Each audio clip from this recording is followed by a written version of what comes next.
오늘 본문은 어제 본문과 흐름이 같습니다. 그러니까 어제 본문은 저희가 40절부터 보았거든요. 40절이 이렇게 시작하죠. 그들이 광야에서 그에게 반항하며 사막에서 그를 슬프시게 함이 몇 번인가 적혀 있습니다. 그러니까 이스라엘 백성이 출애굽을 하면서 광야를 지나오는 동안 하나님의 은혜 가운데 살면서도 그들은 하나님께 반항하며 하나님을 슬프시게 한 적이 셀 수도 없이 많았다라고 이야기를 합니다. 그리고 41절 끝에는 이스라엘의 거룩하신 이를 노엽게 하였도다 했습니다. 그러니까 이제 하나님의 진노가 이스라엘 백성들 위에 임하게 되는 그런 상황이 발생하게 된 것입니다.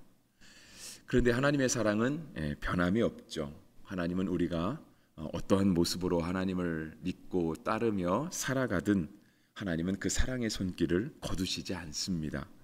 그래서 우리가 어저께 본 말씀 가운데 51절 끝에가 애굽에게 행하신 하나님의 그런 재앙의 기적들이 있었죠. 근데 51절 끝에가 그들을 치셨으나라고 되어 있어요.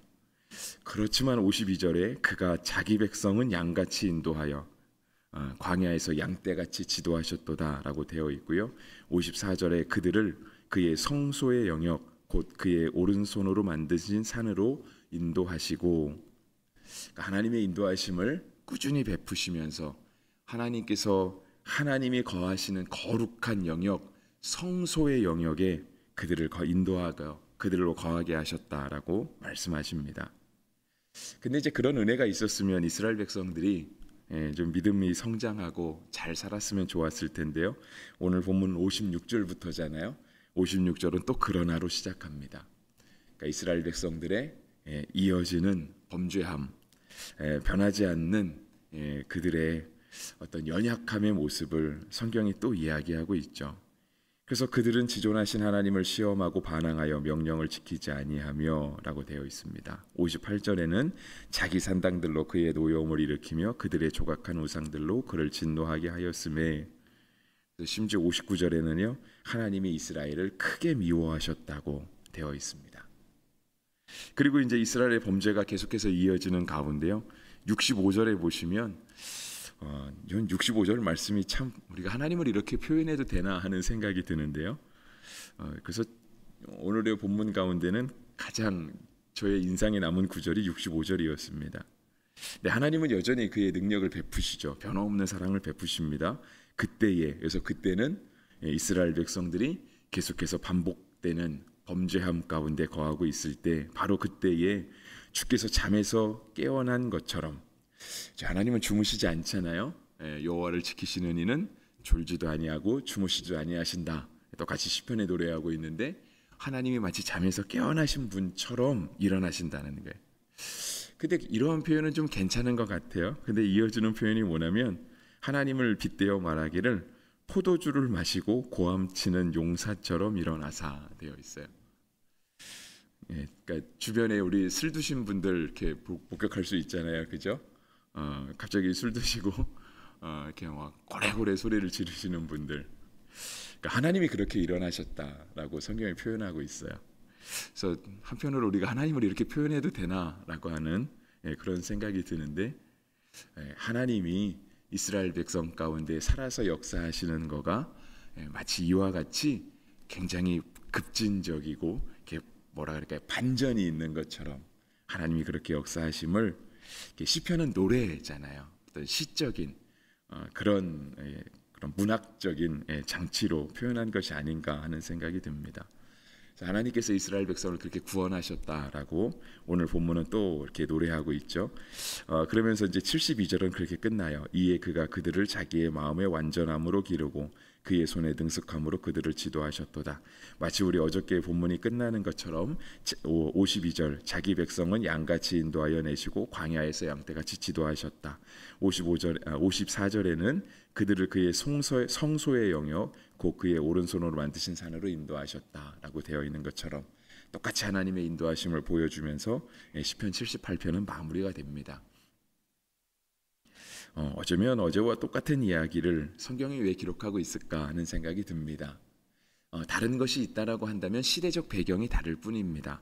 어저께 40절에서는 하나님께서 이스라엘 백성을 광야에서 인도하셨다 했습니다. 그러니까 이스라엘 백성이 가진 시대적 배경이 출애굽, 그거를 배경으로 하고 있는 것이고요. 이제 오늘 본문 가운데 찾아보면 60절 가운데 실로의 장막 같은 이야기가 나오고, 또 61절에 그들을 포로로 넘기셨다라고 하는 그런 부분이 나오는 걸 보면, 오늘의 본문의 배경은 출애굽 시대가 아니라 그들이 가나안에 정착하여 왕국을 이루고 살아가던, 그러니까 나라를 이루고 살아가던 그러한 시대적 배경, 그러니까 시대의 차이가 있을 뿐이다라고 하는 것을 보여주고 있죠. 그러니까 시간은 굉장히 많이 지난 거예요. 어저께 본문과 오늘 본문 사이에서 출애굽 시대와 왕국 시대를 함께 논할 만큼 시대는 굉장히 많이 뛰어넘어간 겁니다. 근데 이러한 시대를 지나가면서 이스라엘 백성들의 신앙이 성장하면 참 좋았겠다라고 하는 생각이 드는데, 실은 이스라엘 백성의 모습이 크게 다르지는 않은 것 같습니다. 저의 모습이 저희 아들에게 있거든요. 어저께도 이제 우리 부산장신대학교 우리 교회가 돕는 이제 선교적 교회 마을 목회 연구소에서 이렇게 교회 방문이 있었어요. 그래서 이제 포항제일교회에 몇 분 목사님하고 교수님하고 함께 다녀왔는데요. 이제 오면서 그런 얘기를 했어요. 교수님이 저보고 고향이 어디냐 물어보시더라고요. 제가 이제 고향이 어디냐는 걸 꼭 답할 때 굉장히 제가 딜레마에 빠지는데, 왜냐하면 저는 나고 자라긴 서울에서 나고 자랐는데 이제 저희 아버지 고향이 충청도세요. 예산이거든요. 저희 할아버지도 예산 분이시고, 아마 그 어르신들 다, 그래서 이제 아버지 고향을 따라가면 그냥 저는 충청도 예산이 고향입니다라고 이야기는 하죠. 근데 제가 충청도 예산에 살아본 적이 없거든요. 근데 이제 늘 할아버지 아버지 이게 피는 못 속이는 것처럼 이제 저한테 어떤 충청도 사람의 모습이 저한테 좀 나타납니다. 나이가 들수록 더 그렇게 돼가는 것 같아요. 계속해서 시대를 반복해서 조상의 모습들이 후손에게 나타나는 거죠. 저의 모습이 저희 아들에게 나타나고, 저희 아버지의 모습이 저를 통해서 나타나고, 반복되는. 그러면서 조금 더 나아지면 좋을 텐데 실은 크게 나아지지 않는 것 같은 모습이 보이는 겁니다. 이스라엘 백성도 그랬던 것 같아요. 시대는 많이 흘렀지만 그들에게 나타난 신앙의 성장의 모습은 크게 보여지지 않는 듯한 그런 느낌입니다. 어쩌면 성경이 오늘 그렇게 그런 면만 적고 있어서 더 그렇게 느껴지는지도 모르겠습니다. 근데 제가 이렇게 말씀을 드리는 거는요, 여러분, 시간이 지난다고 해서 신앙은 성장하는 것이 아닙니다. 시간이 지나면 자연스럽게 믿음이 자라나겠지. 그래도 우리가 교회 다닌 연수가 10년, 20년 되는데 그래도 옛날에 나와 지금은 많이 다르지 않을까라고 막연한 기대가 있다라고 한다면 실은 그렇지는 않다라고 하는 거예요. 신앙이 성장하기 위해선 늘 하나님 앞에 자신을 쳐서 복종시키고 하나님의 말씀대로 살아가려고 하는 노력이 있고, 또 우리가 교회에서 신앙생활 하잖아요. 함께 목회자의 지도를 받고 함께 말씀을 나누고 성경 공부하고, 이러한 과정들이 거쳐져야, 그래야 우리의 신앙이 자라나게 되는 겁니다. 근데 우리의 신앙이 자라났다고 해서 우리 다음 세대의 신앙이 자랄 거냐, 그것도 보장할 수는 없습니다. 왜냐하면 사람은 또 다르잖아요. 제 인생이 다르고 제 아들의 인생이 다른 것처럼 오늘 우리가 하나님 앞에 그래도 조금 괜찮은 신앙을 가졌다고 해서 우리의 자녀들이 여기 높은 데서부터 시작해서 그 위로 신앙을 더 쌓아가는 건 아니더라 하는 거예요. 그러니까 신명기의 말씀은 부지런히 가르치라 얘기하는 거예요. 앉았을 때든지 누웠을 때든지 길을 갈 때든지 들어갈 때든지 나갈 때든지, 디모데전서의 후서에 의하면 때를 얻든지 못 얻든지 계속해서 가르치고 전하고 그들의 신앙이 하나님 앞에 올바를 수 있도록, 그러니까 우리가 잘한 신앙, 높은 신앙을 유지해서가 아니라 하나님 앞에 아름답게 살아가기 위하여, 하나님 앞에 순종적으로 살아가기 위하여 그렇게 가르칠 필요가 있다는 거죠. 그래서 우리가 여름 행사를 위해서 많이 기도해야 합니다. 목회자들을 위해서 많이 기도해 주시고, 또 교사 선생님들을 위해서 많이 기도해 줘야 돼요. 우리가 아이들에게 직접 갈 수는 없지만 선생님들은 직접 가잖아요. 선생님들의 어떤 말투, 행동, 그들의 순간적인 판단, 그 모든 것들로 아이들은 그분들을 통해서 하나님을 간접적으로 보는 거거든요.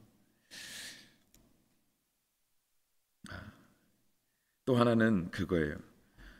이스라엘 백성들이 광야에서 생활할 때에는 맨날 천막에서 먹고 살았습니다. 당연하죠, 그죠? 집을 지을 수가 없잖아요. 언제 이동할지 모르는데 어떻게 집 지었다 또 부시고 가서 또 짓고 그러겠어요. 그러니까 이제 맨날 천막으로 이동하는 거예요. 천막에서 사는 삶이 그렇게 편안한 삶은 아닙니다. 하루 이틀 정도야 운치 있겠지만 40년을 천막 치고 살아라라고 하면 참 쉬운 거는 아닌 거죠. 그런데 이제 오늘 본문은 이제 나라를 이룬 모습을 보여주잖아요. 그러니까 이제 그들이 정착해서 살기 시작하는 거예요. 집을 짓고 살기 시작하는 거죠. 하나님의 성전도 옛날은 성소에서 성막에서 성전으로 바뀔 만큼 하나님의 성전도 굉장히 안정된 모습을 보여줍니다. 옛날보다는 많이 편해진 거예요. 살기도 편해지고 생활도 넉넉해지고. 하지만 살기 편해졌다고 해서 역시 믿음이 자라는 건 아닙니다. 오늘 우리의 삶에 모든 염려와 걱정이 없어지면 우리의 믿음이 자랄까요? 그건 아니다라고 하는 거예요. 우리 자녀들이 좋은 대학 가면 갑자기 믿음이 확 성장할까요? 그거 아닌 거 알고 계시잖아요. 우리 자녀들이 좋은 직장에 취직하고 안정된 삶의 자리를 가지면 우리 자녀들의 믿음이 하나님 앞에 안정적이고 든든해질까? 그건 아니다라고 하는 겁니다. 여러분, 우리에게 없던 돈이 갑자기 생긴다고 해서 믿음이 자라는 것도 아니고요. 갑자기 건강이 회복된다고 해서 믿음이 자라는 것도 아닙니다. 하나님 앞에 안 하던 봉사를 하는 것도 아니고요. 안 하던 전도를 하는 것도 아니다라고 하는 거예요. 도리어 우리에게 없던 것이 생기고 없던 물질이 생기고 없던 건강이 생기면 그거 가지고 더 죄짓기가 훨씬 수월하다라고 하는 거죠.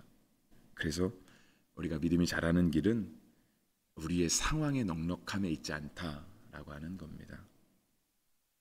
오직 우리의 믿음이 자라는 건 그렇죠. 오늘 본문 마지막에 다윗이 등장하잖아요. 그죠? 하나님의 변함없는 사랑을 또 보여주는 거죠. 하나님은 그럼에도 불구하고요. 하나님의 택하신 사람을 세우세요. 하나님은 시대를 막론하고 늘 하나님의 사람들을 예비하세요. 그 시대마다 하나님의 사람들이 살아왔던 거죠. 하나님이 다윗을 택하시는 것은요, 하나님의 이스라엘 백성을 포기하지 않으셨다라는 걸 뜻하는 거예요. 하나님은 늘 우리에게 은혜를 베푸시죠.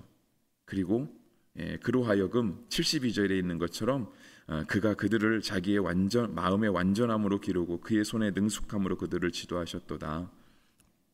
그래서 그는 이제 하나님이시겠지만 하나님이 다윗을 통하여 이스라엘 나라를 안정되게 하시고, 시편은 대부분 다 다윗의 시 아닙니까? 물론 오늘의 시는 아삽의 시입니다.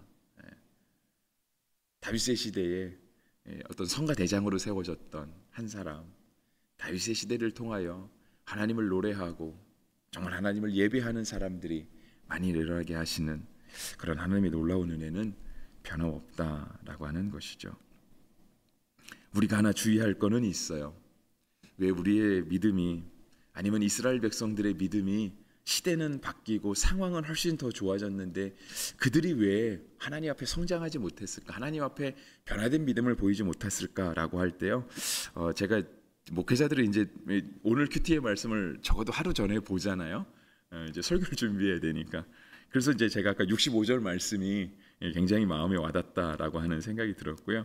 또 하나 제가 설교를 준비하면서 왜 그랬을까라고 하는 그 모습 가운데 하나가 제가 찾아본 이유는요, 58절 말씀이었어요. 58절 말씀. 58절은 이렇게 기록하죠. 자기 산당들로 그 노여움을 일으키며 그들의 조각한 우상들로 그를 진노하게 하였음에 적혀 있어요. 하나님을 예배함에 있어 이스라엘 백성들이 한 번도 우리는 하나님을 안 믿습니다. 우리는 하나님을 모르는 백성이 아닙니다. 그렇게 천명하며 살지는 않았거든요. 우리도 어디 가서 우리가 예수님을 모릅니다. 내가 기독교인이 아닙니다라고 그렇게 배교하는, 하나님을 배반하는 그런 삶을 살지는 않잖아요. 근데 이스라엘 백성들이 늘 하나님을 예배한다고 했지만 실제로 그들 가운데 하나님을 예배하는 성전은요, 예루살렘에 딱 한 군데밖에 없었어요. 이스라엘 나라의 수도가 예루살렘 아닙니까? 그러니까 오늘날로 비교하면 어떻게 비교하면 되냐면요, 이 대한민국의 교회가 서울에 하나밖에 없는 거예요. 근데 이 대한민국 모든 사람들이 하나님을 믿으면서 하나님을 예배하며 살아가는 거예요. 그러면은요, 우리가 새벽 예배 지키려면 매일 같이 서울에 올라가야 되는 거예요. 주일을 지키려면 매 주일에 서울에 올라가야 되는 거예요. 쉽지 않겠죠, 그죠? 쉽지 않습니다. 그러니까 이스라엘 백성들도 똑같았던 거죠. 그나마 우리는 비행기 타고 올라가도 되고 자기 차로 올라가도 되고 KTX도 있고 교통과 문화가 발달해서 이동의 편의성이 주어지긴 했지만 이 당시 사람들은 그렇지 않다라고 하는 거예요. 그러니까 이 당시 사람들은 주로 어디서 예배했냐면 그냥 산당이라 불리는 곳. 그러니까 과거 가나안 이방 민족들이 살던, 그들이 섬기던, 그들이 조금 더 거룩하다라고 여겨졌던 그 자리. 그러니까 마치 그것 같은 거예요. 마을마다 가다 보면 굉장히 큰 나무 있죠. 그냥 그런 데서 예배하고 제사하고, 꼭 우리의 믿음이 저를 찾아가야 되냐, 우리의 믿음이 꼭 어디를 찾아가야 되냐, 그냥 우리 마을에 여기가 가장 성스럽고 거룩한 장소 같으니까 여기서 예배하자. 그런 게 그냥 이스라엘의 구석구석에 있었던 거죠. 근데 거기서도 하나님을 잘 예배하면 상관이 없겠지만 그들은요, 그 산당들조차도 뭘로 만들었어요? 자기 산당으로 만들었어요. 그러니까 뭐예요? 내가 꾸미고 싶은 대로 꾸미는 거예요. 여러분, 성황당을 꾸미는 법이 있나요? 자기 마음대로 그냥 마음대로 갖다 다는 거 아닙니까? 여러분, 모르겠습니다. 저는 제사 잘 몰라서. 그래도 우리나라 제사는 괜찮죠. 음식 올리는 방법이 있잖아요. 올려야 될 음식과 올리지 말아야 될 음식이 있고요. 근데 다른 데는 그런 것도 없잖아요. 그냥 여러분, 길가다 산에 올라가다가 돌 쌓여 있을 때 돌 쌓는 법이 있습니까? 다 자기 마음대로 쌓는 거 아닌가요? 그렇게 자기 마음대로 하나님을 섬겼다라고 하는 거예요. 그러니까 그냥 내가 내 입맛에 맞게 신앙생활한 거죠. 신앙이 잘할 리가 없습니다. 성숙할 리가 없는 거예요. 여러분, 그럼 오늘 우리 교회는 없을까요? 제가 제일 주의해야 되죠. 제가 목사랍시고 교회를 제 입맛에 맞춰 가려고 하지 않을까요? 여러분들은 어떠십니까? 교회가 여러분들 입맛에 맞으면 좋으시겠습니까? 교회 왔더니 왜 이래? 저 사람은 자꾸 왜 저래? 똑같아요. 이 사람 눈으로 보면 이 사람도 똑같고요. 이 사람 눈으로 보면 이 사람도 똑같아요. 그러니까 서로 자꾸 상대방을 자기 입맛에 맞추려고 하지 마세요. 자꾸 왜 그러냐고 그러지 마세요. 하나님 볼 땐 다 똑같습니다. 교회는 그리스도의 몸이죠. 교회의 머리는 예수 그리스도십니다. 다시 말해서 뭐예요? 교회를 통하여 예수 그리스도만 드러나야 된다라고 하는 거예요.